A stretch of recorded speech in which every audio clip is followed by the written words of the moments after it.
खऱ्या अर्थानं मी आमच्या विधानसभेचे अध्यक्ष नार्वेकर साहेबांचं खूप आभार मानतो। त्यांनी विस्तृतपणे निकाल या ठिकाणी वाचला। खऱ्या अर्थानं आज आम्हाला आनंद झाला। आमचे सगळे आमदार वारंवार सांगत होते की आम्ही कुठल्याही घटनेची पायमल्ली केलेली नाही, आम्ही कुठलीही चुकीची गोष्ट केलेली नाही। हा निकाल म्हणजे हुकुमशाहीच्या विरुद्ध लोकशाहीचा झालेला हा विजय आहे। जी लोक हुकुमशाह होते, जे लोक स्वतःच्या पक्षामध्ये सुद्धा लोकशाही मानत नव्हते, 2013-2018चे काही इलेक्शन झालेत, 2013-18चे जे इलेक्शन दाखवले गेले हे पेपरवरती होते।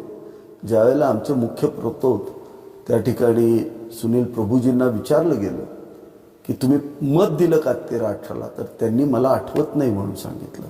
म्हणजे यांनी मतदान केलेलं नव्हतं आणि नंतर ॲफिडेव्हिट दाखल केलं की हे सगळं बिनविरोध झालं।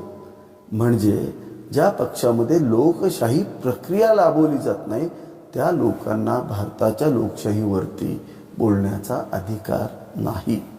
आजचा निकाल जे दोन फ्रॅक्शन्स आहेत, एक उभाटा फ्रॅक्शन आणि शिंदे फ्रॅक्शन, या फ्रॅक्शनमधली खरी शिवसेना कुठली, तर जे इलेक्शन कमिशनकडं पक्षाची घटना आहे त्या घटनेच्या आधारित हा निकाल दिला गेला आहे।